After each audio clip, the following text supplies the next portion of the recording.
Before we start this review, big shout out to our homie Matthew Winterroth. It just feels good knowing that people from WWE are watching us every week. Gives us motivation to keep doing this. WWE Monday Night Raw, August 7th, 2012. This is the other guy. This episode of Raw really pissed me off a lot. Remember when everyone said that the worst Raw of the year was last month's? This one definitely beat that Raw by a milestone. I mean, on the positive, they featured more than the usual talents we're used to seeing. On the negatives, it was boring, uneventful, and none of the matches meant anything, and it felt like they were purposely trying to waste as much time as they can. I mean, what's the point of Raw being 3 hours if all they want to do is the extra hour is wasted?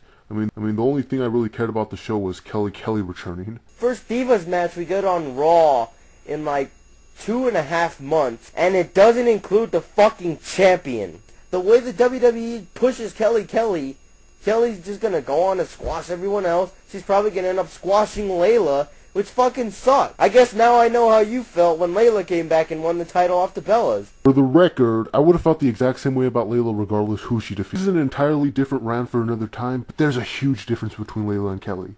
Kelly actually matters. She's at the point where the fans are gonna love her regardless. Layla was shoved down our throats for 2 years, and the fans still don't care about her to this day. That didn't happen to Karma when she was away, and it didn't happen to Kelly. People can cry about Layla all they want, but she's brought nothing to the division. In fact, her reign has done nothing but hurt it to the point where there's nothing for her to do, so they're just going to take out all the divas off TV. Kelly comes back, and instantly the division gets revived, and we're going to start seeing them on TV more. I understand that people don't like it, but you can't deny that Kelly is turning out to be the savior of the divas. And if you want to talk about squashing, Layla's already squashed all the competition. That's why you don't see her on TV anymore, because there's nothing for her to do. What I like the most about this is it puts all those Layla marks in their place that came to me and were like, oh, you retard, Layla's the best. We don't need the Bellas. We don't need Kelly. The divas can only get better with Layla as champion. Look what good Layla was. And everyone thought she was going to be the savior. She just killed it completely. And that's why I love that her reign has sucked so hard, because it proves once again that I was right and everyone else was wrong. I was right about Phil Kim. I was right about the Bellas. I was right about Kelly. And I'm right about Layla. So to everyone that tried to argue with me and say, boo, you're stupid, you don't know what you're talking about, I have this message for you. I hate to say I told you so about not being a genius, but, yeah! In your fucking face, fuckwad! One of the only bright spots of the night next to AJ, T-Rex and Kurt Hawkins made their triumphant return to Raw to face Ryback. I thought he was doing this thing with Jobber Mahal. I mean, at any point, I was just expecting, Yeah, I was expecting Jobber Mahal to come out, or the mid-card Mafia to walk out and continue the trend of Ryback's opponents not wanting to fight him. That way it can lead to a big 6-on-1 handicap match at SummerSlam or something. Instead, they just used this as another filler match that accomplished nothing, which was the trend of the night. We also got this kick-ass promo for Wade Barrett's return. Finally! On my rant on SmackDown, I kind of made it sound like I hated the primetime players. I actually don't. They're just meh. They're alright. It seems like the primetime players still can't overcome the odds of defeating Primo and Epico.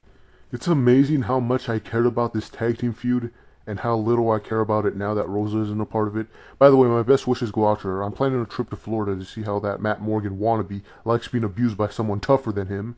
With AJ Lee. Before pretty much everything she's done, we've seen it coming from miles away. So you guys really gotta add a little more AJ spice to this general manager role. Otherwise, it's just gonna be anyone can play this damn role. By the way, fuck Cena for hitting on my AJ. Just wanted to point that out. Basically, the direction they're going in now is that anytime someone calls AJ crazy or something, it's just gonna piss her off. Yeah, at least they're doing a little something so it feels more like AJ's GM and not like it might as well be Teddy Long. But her goofy faces are starting to annoy me. It's like that's all she knows how to do. Alright, so one thing I love about my AJ is that she knows when to give me a piss break. She knows I can't sit there for 3 hours and watch the whole show. This week with Randy Orton and the Big Show, she just knows when to give me a piss break. This match pissed me the fuck off. I don't see why you have to have your #1 contender not give him any momentum going into the pay-per-view. Big Show goes to get his heat back, to try and get his momentum, and Randy Orton stands tall.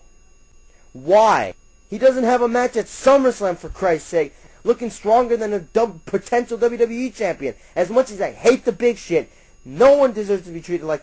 This would be a recurring theme until the end of the night, where big shit is made to look like the weakest, most unimportant person headed into this match. Like, Even AJ looks like she has more on the line than the big shit does.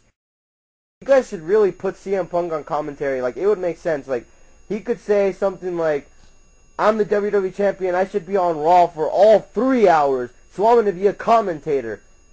But the funny thing was, I started cracking up when CM drunk. He just got into the ring all cocky-like, and then just Big Show just grabs his leg like it's nothing. And Big Shit ends up looking tall to close the show. I was getting pissed off thinking, oh great, now Cena's gonna F you the Big Show and stand tall. But when Show knocked him out, I was like, yes! Yes! Yes! Every time Big Show knocks out Cena, it's a mark-out moment. So I'm happy it was Big Show that knocked out Cena, even though I would have preferred if it was CM Punk. They really could have done something with this I'm not gonna wrestle till SummerSlam storyline, and it would have been good. Like, this is what they should have done on SmackDown. Del Rio just should have refused to get in the ring and gotten counted out. What does that do? It doesn't take away his heat just losing by... Then when he loses to Sheamus at SummerSlam, he could blame it on something like, oh, I had ring rust or something, and then they could feud for another 3 years. So the recurring theme of the night would happen after the match when Sheamus ends up robbing Del Rio's car. Yeah, the white man steals the Mexican's car. That's realistic, isn't it? They showed a recap of this like 50 times. Damian Sandow ends up beating the fuck out of Brodus Clay. And I gotta say, it actually looked legit. It looked pretty vicious. The Funkadactyls really made their presence felt during this part. Alex Riley just defeated Dolph Ziggler is fucking awesome. I doubt this is gonna help his push in any way. This is just putting over the feud with Jericho.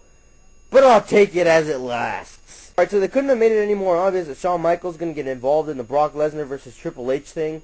I mean, anytime they would promote Shawn Michaels coming back, like a second later they would promote the Triple H and Brock Lesnar confrontation. He says, quote, I'll see Triple H at SummerSlam, and I'll see you before that.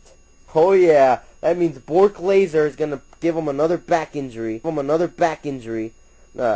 I shouldn't have made that reference. Maybe waiting 14 years is too soon.